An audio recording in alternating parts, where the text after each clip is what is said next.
I'm Ginger Zielinskie, Chief Executive Officer of Evergreen Strategic Advisors. We are a data strategy consulting firm, and it is my absolute pleasure to welcome you to our webinar today, Growing Together, Data-Driven Social Impact Leadership. As I mentioned, first and foremost, we want to thank you for the amazing work that you do across some of the hardest problem statements on the globe.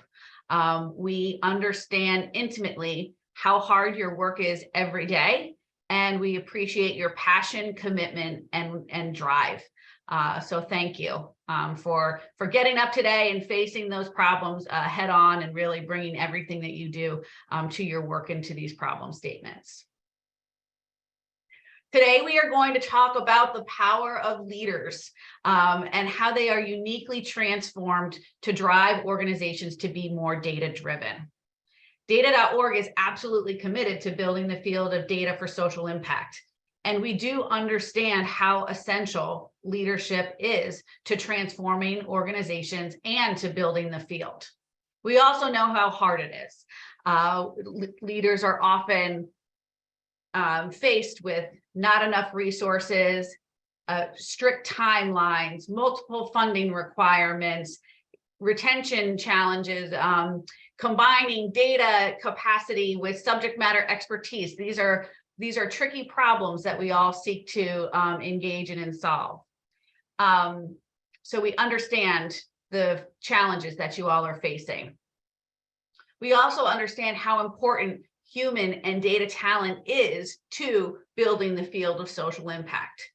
We're so committed to thinking about talent that in July of 2022, Data.org, along with the Patrick J. McGovern Foundation, released Workforce Wanted, which was a global report about data talent in the social impact sector.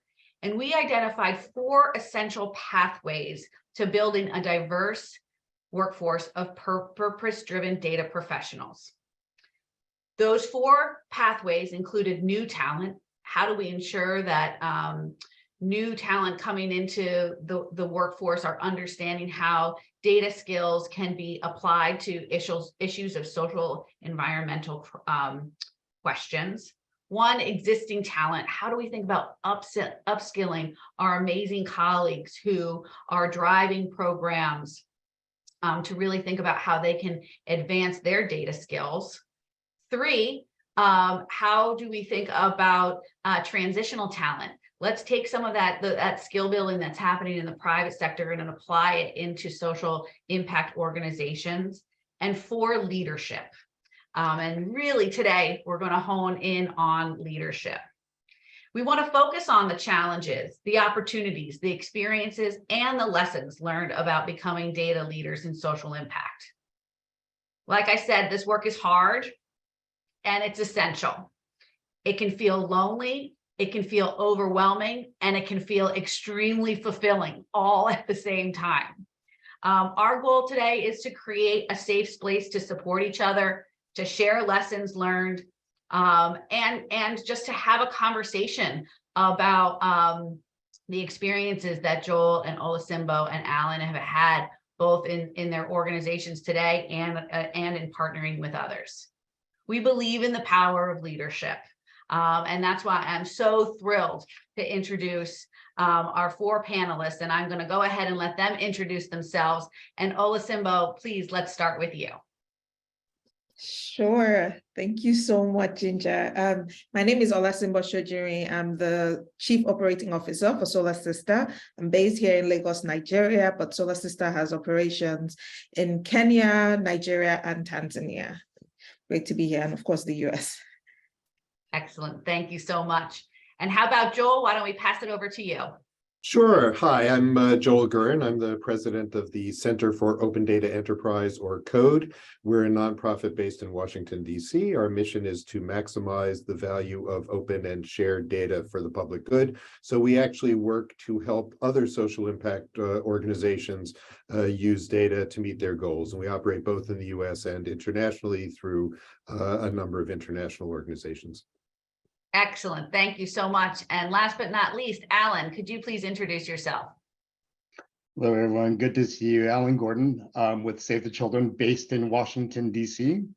Save the Children, we are the first global movement for children. We work in over 100 countries, championing the rights of the world's 2.3 billion children to protect them from harm, ensuring that they have opportunities to learn and to have a healthy start in life. I spent most of my career, over 20 plus years, in the nonprofit sector, wearing almost every technical data hat possible. So I'm excited to join you today and see where this conversation goes. Excellent. So no shortage of expertise across the globe and across problem statements, right? How do we unlock the power of data that's already available? How do we think about sharing data about children, right? Like there's a conversation about privacy and security that's essential. And then how do we think about data as it relates to economic development and entrepreneurs, but also making sure that it's localized and has the context that's most important to female entrepreneurs. It's just really, thank you all so much for joining us. I do encourage all of our participants, the more questions you ask, the better, and the more powerful this conversation will be for you. This is a conversation for you, not for us. So please continue to push those questions forward in the chat, and I will do my best to both stay focused and multitask. But before we jump into the conversation, let's do a quick poll. So Neil, if you would be so kind. Okay, here y'all have just a little poll to get a sense of what challenges you are facing. So what would you consider your biggest challenge in implementing successful data-driven strategies at your organization? Please pick one and let's see what happens. We'll give you just about 30 to 45 seconds to vote. And I don't know what I would pick, but I do not have the power to vote because I am a panelist, but I imagine some of us has felt all of this at one point or another.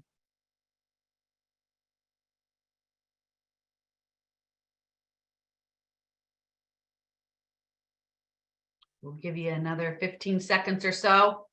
There's no right answer.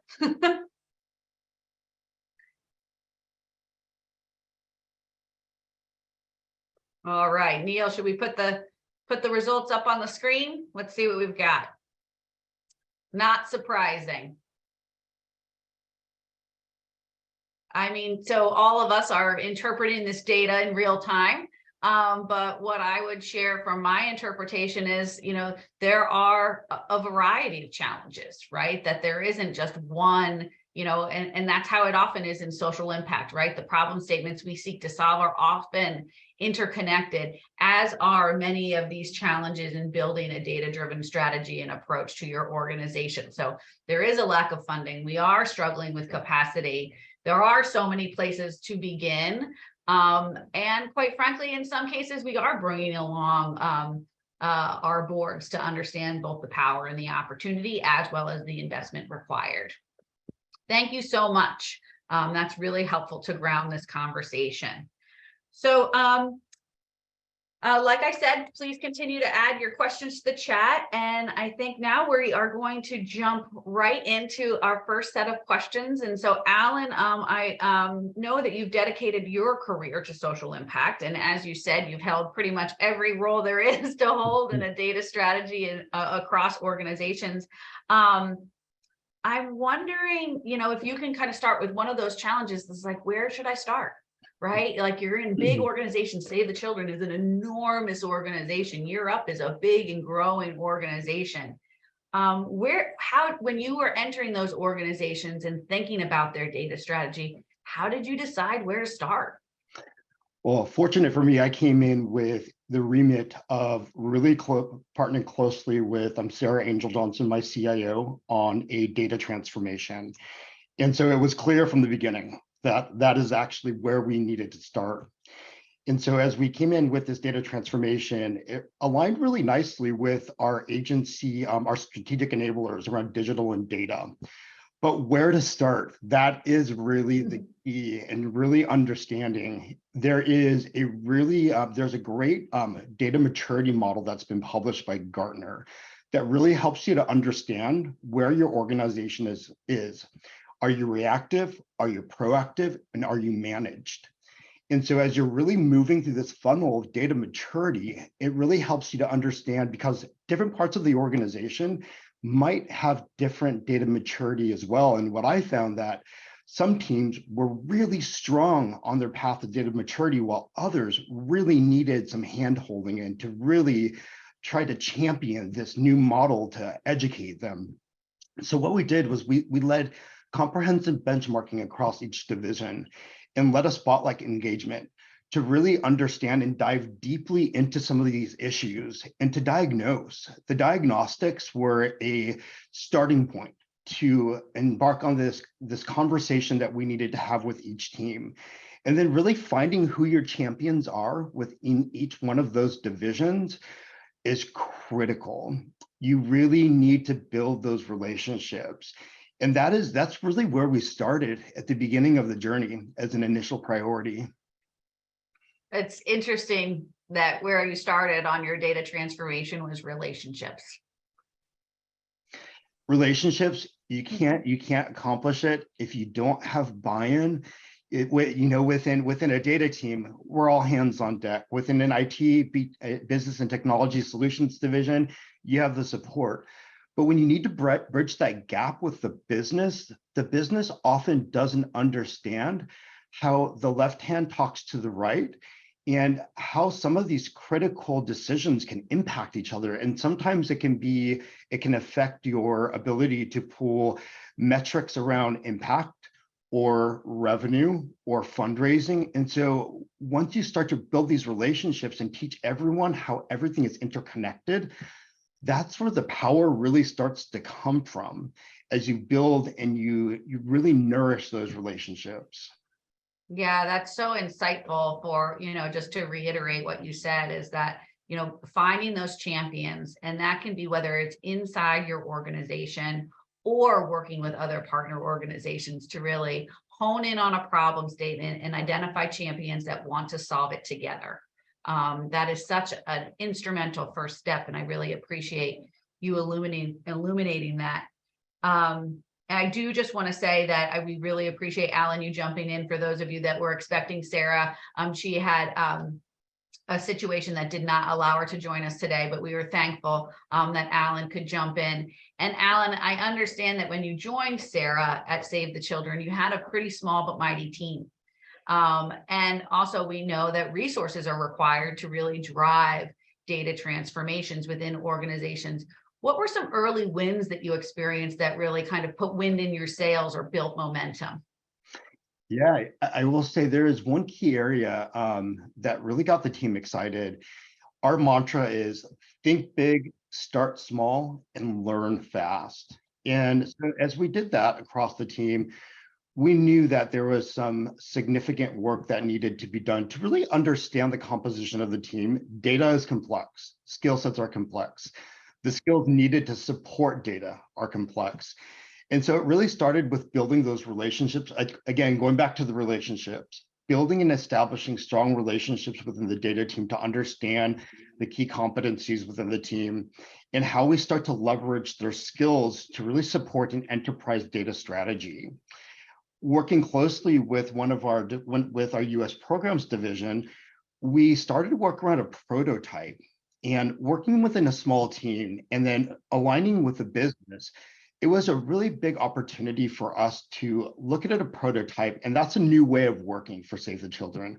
Prototyping, it allows you to experience. It allows you to look for tremendous opportunity to be creative and gain quick wins and set the stage for greater projects.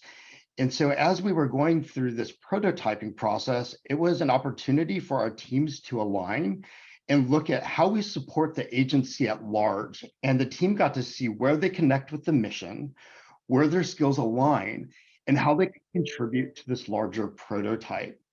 And so it was an exciting day where we aligned program, policy, advocacy, and then tying it back to the data, because the data is really where the power is. We wanted to move from outcomes, from outputs to outcomes, to impact, into insights. And the prototype was an opportunity for everyone to work together from multiple parts of the business, as well as working together with other parts of the functional data team. Yeah, that's super insightful. So you mentioned like know where you're starting from, like being able to do some diagnostics on where your organization is. You mentioned that shameless plug. Data.org does have a data maturity assessment. It's totally free, but it is a good snapshot or checkpoint. So feel free to jump on data.org and take that diagnostic to get a sense of where you are as an organization.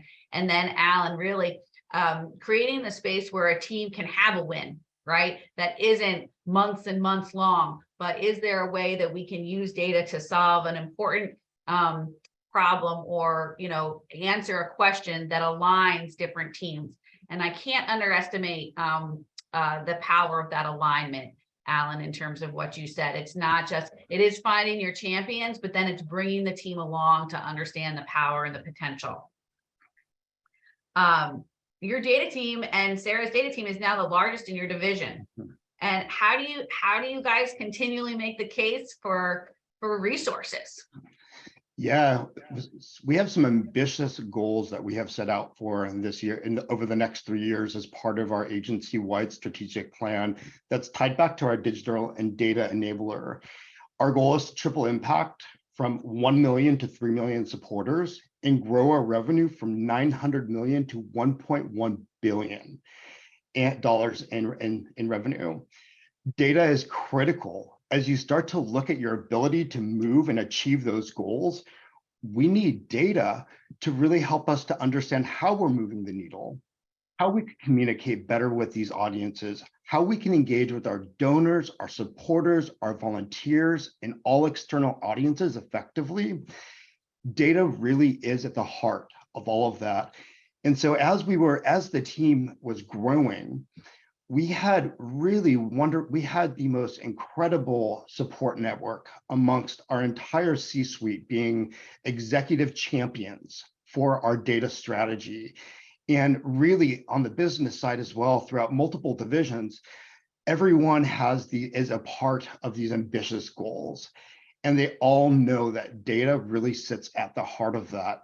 So making the case, it was not a challenging case to make, because we all want to achieve these goals. We all want to make sure that we are doing our best to really change the outcomes for the children that we're serving. Yeah. Let's talk about funders for a second. A question just came in from Omari. Omari, thank you for the question. And it's ironic, but oftentimes our funders often can be early in their own data journey, right? So understanding the resources required to do that well does take some persuasion.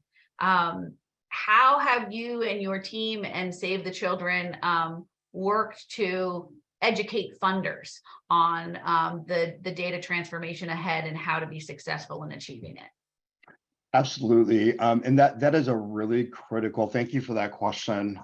It's a really important one. What we do know is that funders traditionally are not looking for quantitative, they're not looking for quantitative outputs anymore. It's no longer about how many children were reached. It's about the effectiveness of your program. What is the overall impact that you're making? And so as we're starting to engage in these conversations with our data team and working closely with our programs teams, it's an opportunity for us to really look at how we can partner with them to ensure that we are creating a conversation with our donors and our funders so that we're meeting their needs. We're aligning with those strategic funds that they're going to be giving to Save the Children. We want to make sure that every one of those dollars goes to the impact of each child that we're serving. And so really that shift in mindset from that quantitative to that qualitative to that impact, that change starting internally and really starting to look at it at that, the traditional donor and the traditional funder shifting how they want to see their funds used has been a really critical point for us to really pivot the way that we're looking at data and really starting to have those conversations with our funders to understand what they want from us to really report back to them, so then they can amplify how they've made a change, how they've made a difference in the world, and what they've done to improve the quality of the programming that we're delivering. Yeah, I so appreciate you highlighting the combination of both quantitative data as well as qualitative data. And that's really the equation that drives impact, right? It isn't just about numbers. It is a combination of what is the change that's being achieved and how can you articulate it? And then that's really the complement and the intersectionality of those teams, just like you said, right? So it's all connected. Like, okay, we want data to be able to better identify potential solutions. We also need subject matter expertise and data scientists working together to drive that alignment. And then that's what really has the potential to drive impact. Thank you so much, Alan. Those comments are just spot on, and I really appreciate it. Now we are going to jump to our second poll. And so Neil, if you would be so kind, there we go. And obviously we just talked with Alan, who, is talking about enterprise data solutions. And let's be honest, all of us are not yet in that ballgame, and that's okay. When I started at an organization, we had no data people. And when we left, we had a much larger team. So wherever you are is where you are, and that is okay. So let's just get a sense. How big is your data team? Is it a goose egg? Is it a big, not any yet? That's okay. Am I talking to the data team right now? That's okay too. And we honor the work that you all are doing. Is it 3 or less people, or, are you starting to flex like Alan and team? You got 4 to 6 or 7 or more. Let us know, and that will be great insight. Give you a couple seconds here.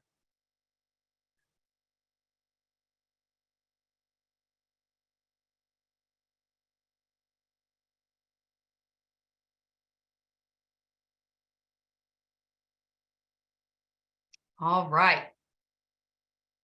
Okay. So we've got the wow, interesting. So 26% of you, more than a quarter of you don't have a data team yet. That is really interesting. And actually, I'm really excited to talk with Olusimbo, having known a little bit about the growth happening at Solar Sister. 10% of you are the data team, you are doing the work. Awesome. And then we've got 38% with 3 or less. That's fantastic. And then another 30, about another third of you are dealing with 4 or more. So some of the bigger size teams. So that's actually very interesting. Thank you. I'm going to close the poll now. And I would love the opportunity to chat with Olusimbo. And obviously, Olusimbo, you guys have had such amazing impact, not just over the short term, but really over a period of time, and have matured into building out your data strategy and the work that you do in supporting women entrepreneurs and bringing clean energy into under-resourced communities is just to be applauded. So first, thank you. Thank you for the work that you do. Now, I know intimately that you all began some work about 2 years ago with a partnership at Frame, doing some spatial mapping. And maybe could you just share with us a little bit about that project and what it uncovered for you? Sure. Thank you, Ginger. And it's always great to be here. For us at Solar Sister, as you said, we're building this network of women entrepreneurs who are distributing clean energy products across underserved communities in Nigeria, Tanzania, and more recently, Kenya, now where we work. And historically, we've always been committed to, data-driven operations and programs, having used data for rolling out our programs, monitoring them, and things like that. But 2 years ago, I think we experienced data in a different way. We were able to invest in it in a different way. And I think particularly 2 ways came to light or came very strongly. First, for us, we were able to use data for the first time to scale in a more systemic manner, right? And then secondly, we're able to help the women entrepreneurs themselves maximize their business potentials. And of course, both of these invariably increased our social impact in the last mile communities where we work. And we're able to achieve this through a partnership with Frame, where we use data science principles for the first time to actually create profiles, women profiles or female profiles in the data sets that we used, and we're able to deliberately now invest in training our own staff as well as our women entrepreneurs to be able to use this data in a new way. And yeah, it's been it's been transformative, over the last 2 years, I must say. Now, Olasimbo, I've got so many questions for you, but where you started is you talked about using data in two very different ways. One, how to think about scale and how to think about growth and where there were locations and geographies prime for your type of intervention and work. And then two, really at the local level, on the ground, how to empower women entrepreneurs to use data in order to expand their services. Can you talk to me a little bit more specifically about, like, especially for working with women entrepreneurs on the ground, how you engaged in, how you tackled data literacy, how you thought about what was the right information to share and in what modes? Yeah, as you said, in two is the systemic one, which is really using data for decision making, even at the board level or at the director level. So that was one way, which was great. But the second way was actually using it to improve the women entrepreneurs' businesses, right? Using it because our partnership with Frame helped us get geospatial data down to the 1 square kilometer in the communities where we work. And for the first time, the women entrepreneurs were able to understand the markets in which they live in a different way. They were able to see, data that included, that had the gender lens imputed. So Frame already, prior to working with us, had already done work in Nigeria on electricity access. But with our collaboration, we're able to see how do we ensure that the female entrepreneur or the women households were included in that data set. So just really looking at every single one and seeing how we could infuse the gender lens. And I think the results were amazing.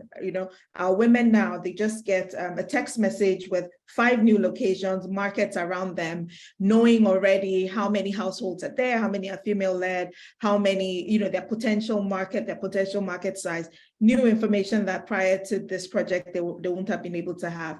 And we know that for women with conflicting priorities and so many things to do in those communities, this is just really an efficient way for them to go into their new markets, for them to understand their markets. You see our women in the villages able to look at a dashboard and see what their sales are, or see, a potential new market. So it really, really opened our eyes, and of course we had to invest in the training and digital literacy, developing the modules to train our women entrepreneurs to be able to interface with data in this way. And it's really been amazing. I imagine we could probably spend the hour talking about that training. But because we're talking about leadership, I'm gonna withhold, although it's so powerful and so inspirational. We started our thread of conversation talking about, Solar Sister decided to work with a partner at first, especially around thinking about the new market potential and how to make sure that that's accessible to the right audiences. Partnering with a consulting firm or partnering with an entity to support some of the data-driven work is a good and viable first step. How did you all think about that partnership, and what was the original scope, and is it still an active relationship, or did it do what it needed to do and then you built the internal capacity? What was the partnership arc? Right. I mean, as I said, Frame was a company or an organization we already heard about. They had done some work in Nigeria. They had, they were one who, the partnership was basically a match made in heaven, in the sense that they were also looking to engender their data while we were lacking the data capacity, like the expertise to actually build out those maps. So I feel like that partnership worked because of us both understanding what we needed from each other. And I mean, we took a lot of the time during the partnership to work on examining every single data set, looking at because they've done this extensive surveys, but looking at every question and seeing how does this include or exclude women, and how do we alter this question to make sure that it's capturing the needs of our women entrepreneurs. So a significant amount of time was invested in that, working together, trying to get that right, because ultimately we're trying to build a profile of who our ideal customer is at the last mile, who the ideal entrepreneur is, and how we can use our maps to identify them. So I think the partnership was great in that way. They did a lot of the heavy lifting with the mapping itself, and doing all their surveys and all their insights. And now what we have is the tool essentially, which has been which we're using at directorship level. We now have M&E capacity in-house that basically, uses this as their tool in looking at new communities. I mean, I just came back from Kenya, where we onboarded 10 new business development associates, where we used the map to identify the new communities that we wanted to go into Kenya. So, it's really been a practical tool. I mean, DataFrame are still kind of supporting us. They're providing kind of the mapping support afterwards. It's no longer like a day-to-day interaction, but we have them there at any time. And then we have the tools with us, domiciled in all our offices with all our team members, and they're able to use this map on a day-to-day basis. Yeah, I just want to, there's so much work behind the 2 or 3 minute sentences that you just offered. And I want to honor the hard work behind the summary statement, right? So I heard you say, making sure you have the data right. Mm-hmm. Right. Let's not underestimate that step. And I imagine I can tell by your eyes that there are stories to be had there, but do not, to our participants, do not underestimate the time and effort required to get your data right. And that is not a place that you want to skip or chance. No.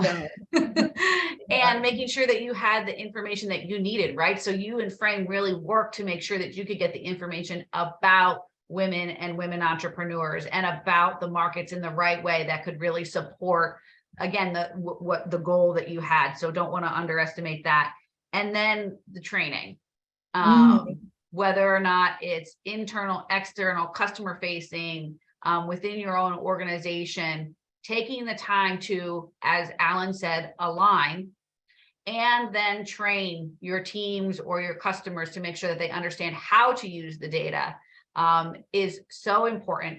Otherwise, all of that work is for naught, right? We've all had, data collected and some dashboard pushed across the World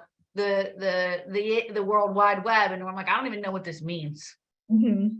And so I'm making sure that we are sharing with the important stakeholders what it means and how it can be used is another critical step, Olusimbo, that I heard you do a flyover on, that I just wanted to make sure we were pausing, because it is such hard and important and time-consuming work. Mm-hmm. I agree. We work tirelessly with Frame to understand the data available, making sure that, we knew what we were seeing. And just to give my best advice for anyone who wants to start their data journey, I think be patient and also take that time you need to really identify, first of all, the right partner, because I think that was also critical to success, but also the time that you need to ensure that they understand what we need from the data, because otherwise we end up with something that we can't use. So a lot of our time during this project was spent working tirelessly with Frame to make sure they understood what we wanted to use the maps for, and to make sure that they are incorporating that it's useful to us at the end of the day. So it's really rewarding seeing our entrepreneurs use it at the end of the day and seeing the successes that we have from it. But yes, I don't want to underestimate that time getting it right. Yes. Yeah, well, thank you so much, Olusimbo. Now we are going to turn to Joel. And Joel, as you shared earlier, you are the Executive Director of CODE, the Center for Open Data Enterprise. And you're really working at this like higher level of like, how do we make sure that data is shared and used and reused in a way that helps a wide variety of organizations, public sector, social impact, drive progress. Would love to talk to you about, how has it been working with leaders in a variety of organizations, and what have you learned and observed as they think about how they can and should use and access open data? Yeah, thanks, Ginger. And, also wonderful to hear the stories from Alan and Olasimbo about, such really inspiring work going on. So it's been fascinating for us. One of the main things that we do, and we've been around since 2015, is we do roundtables where we bring together data providers and data users. We've done these in the US with about 10 different federal agencies, with the White House. Internationally, we've done some work with the World Bank, with the UN, with the OECD. And the key problem always is that the people providing the data generally don't know who's using it, and the people who are using the data generally don't know who to go to get better data and to try to improve the resources they have. And this is particularly true when you're talking about open data provided by government agencies or intergovernmental organizations, data that might even be provided globally, but that has to be used locally.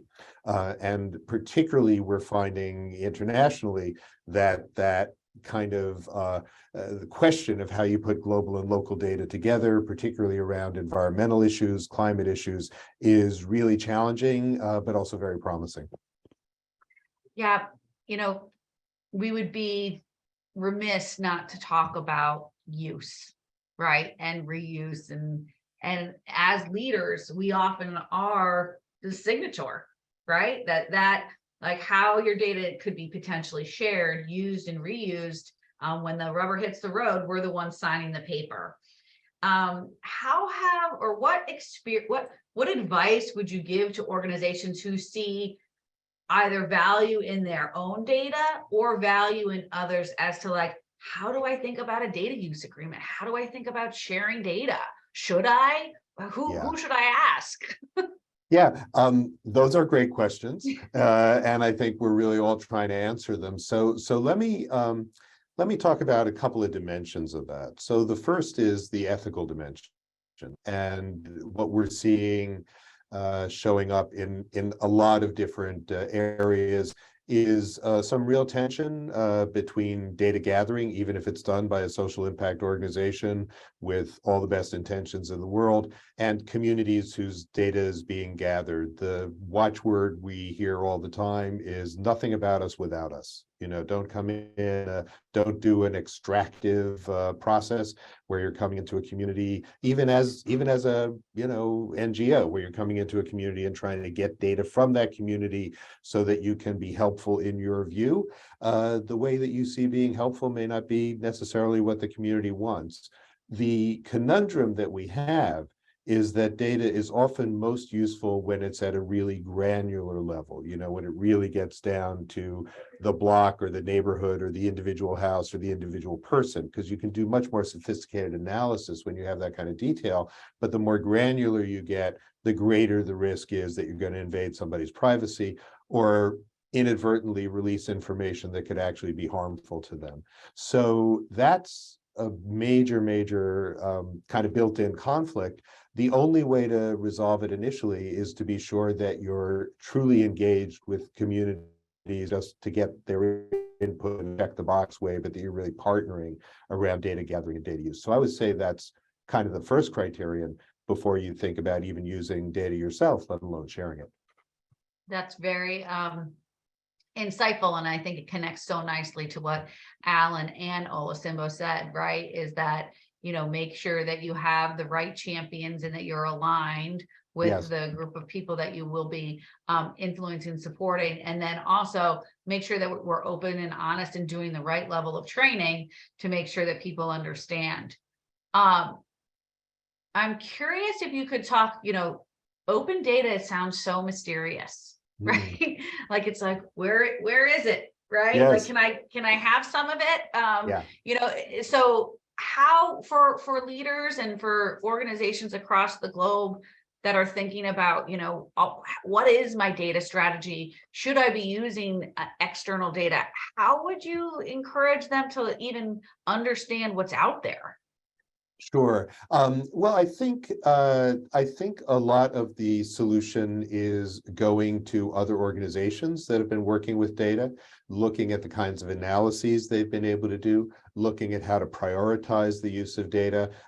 Give you an example. In the U.S., for instance, the U.S. government has put together data.gov, which is a repository, or it actually contains links to just about every data set that can be identified in the US federal government.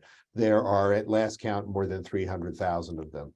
Going to data.gov, even though it's a tiny team, they've done everything they possibly can to make it accessible, but it's just overwhelming. On the other hand, we have a number of organizations in the US, like one called USA Facts, or other research organizations, think tanks, that will provide data on how do we deal with racial disparities, or provide data on disparities in economic growth, or provide data on environmental trends and so on. That can often be a better starting place, and that enables you to get kind of a high-level view of how other people have used the data, and then can let you drill down to the key sources. And open data, by the way, may seem kind of mysterious. We really just define it as data that anybody can access and use, and most important, analyze and reuse and publish the analyses without restrictions. Another thing, and I'm going to just put Joel, you just by mistake, I think you muted yourself. I know that's There you go. so annoying when that happens. Now I have successfully put a link in chat. I just did a piece a little while ago in Apolitical that we would love to have responses to, and our email address is in the article. But Great, this is the thank you. piece that really looks at the question, looking at climate action. How do you put together open data with local data? Because there is an awful lot of Earth observation data now that can be used to really estimate the hazards of flood, drought, sea level rise, and so on, even at very local levels.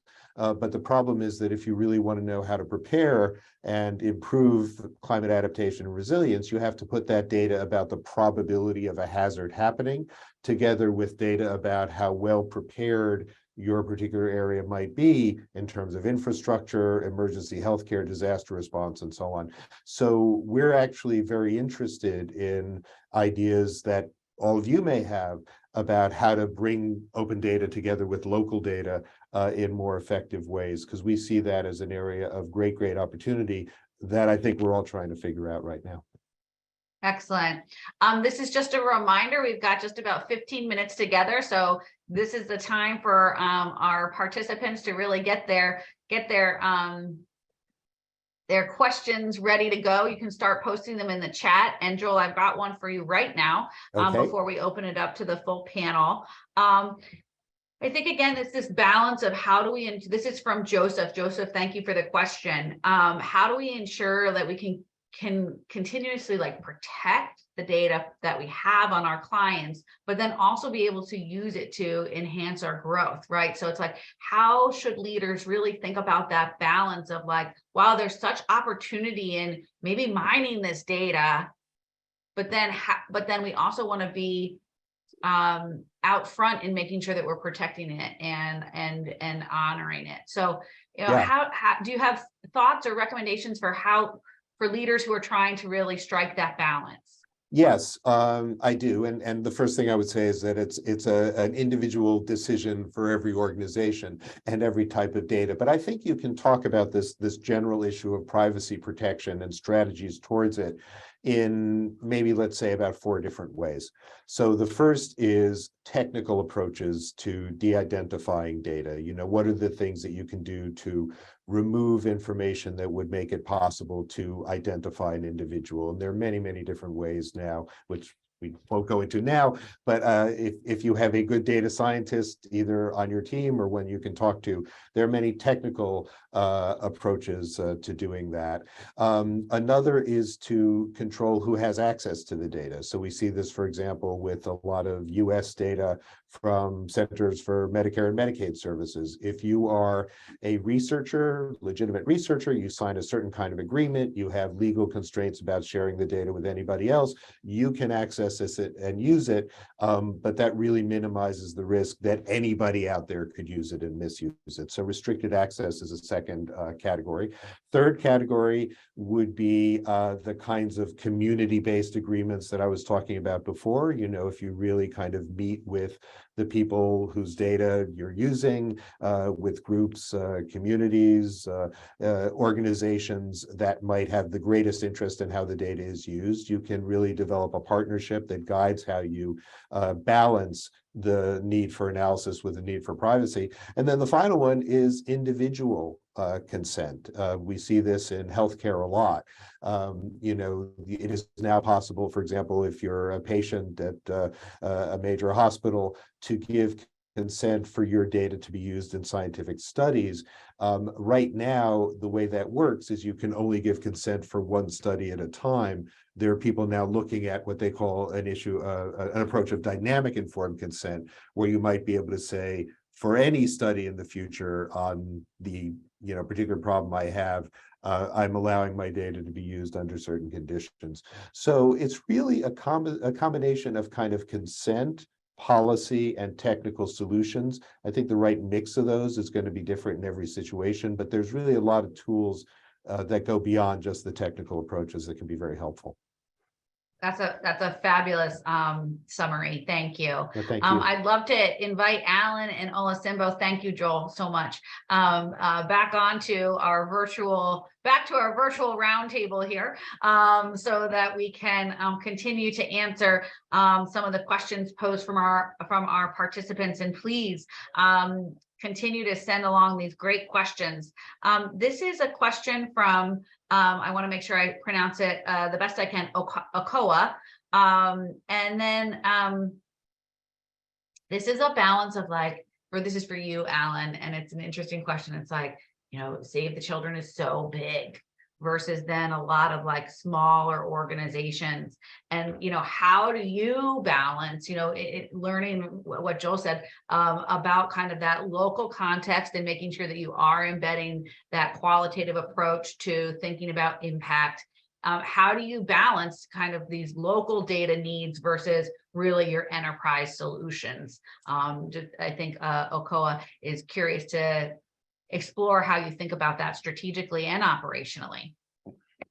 Absolutely, and it is a delicate balance. Save the Children, we're a federated organization with 32 key members currently. Okay. And so as we work together as a movement, we all have consensus around the data that we're driving as a movement and what we're trying to get to. Data, it sits in over 100 countries. It could be on paper, it could be on somebody's head, it could be on a computer, and we are all aligned around getting that data and extracting it.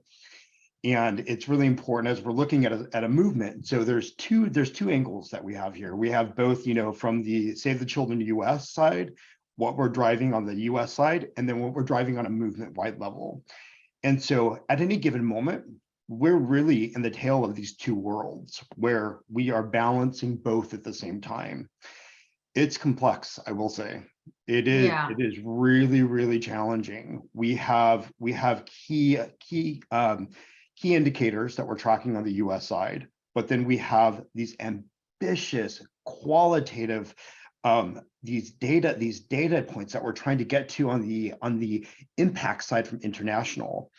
What I will say, what I have found that works is collaboration. I'm a big believer in relationships and openness and transparency.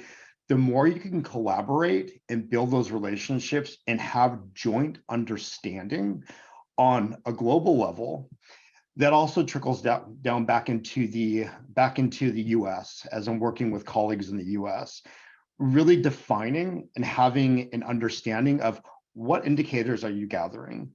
what are the outcomes and the outputs that you're looking for, and really starting to get and asking those key questions. There's I think, there's additional governance layers that come into play as well that really help to look, as you start to look at these governing bodies, you have to know the right people to talk to. If you're talking to the wrong people, you're getting the wrong information. And so Yeah. that is a big part of it, is that discovery. We know that within programs teams, there are teams that are responsible for monitoring, evaluation, all of those pieces and the research. And then you have people that are focused on different parts of programming. And so it's really important to understand who your key stakeholders are as well. Absolutely. Thank you for that.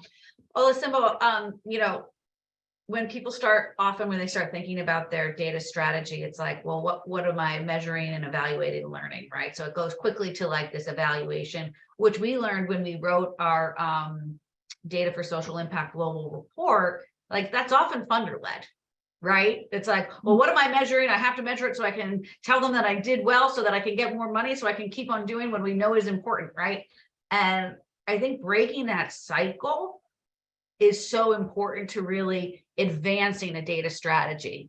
And Solar Sister was successful in doing that by really using data to further drive impact, not just to measure it, but actually to change how you delivered your services. How did you make that change? This question was someone like, it seems like so chicken and an egg. I'm just chasing MEL all the time. And it's like, well, no, you have to break it. But but we need funders to support it. How did Solar Sister do that? And how were leaders involved? Yeah, I think for us too, it was an evolution. I think we also started with, our early days, a lot of grant funded projects, measuring those impact indicators and like just trying to go towards that. But even though throughout our journey, we've always collected the data, but we've, kind of reported along the lines of those grant reports. And I think it was 6-7 years ago that we sat down together and we said, look, we have to build this organization for us, for the impact that we want to get. And if a grant is coming to further us along that line, that's fine. But we really need to focus on where we want to go and the impact we want to.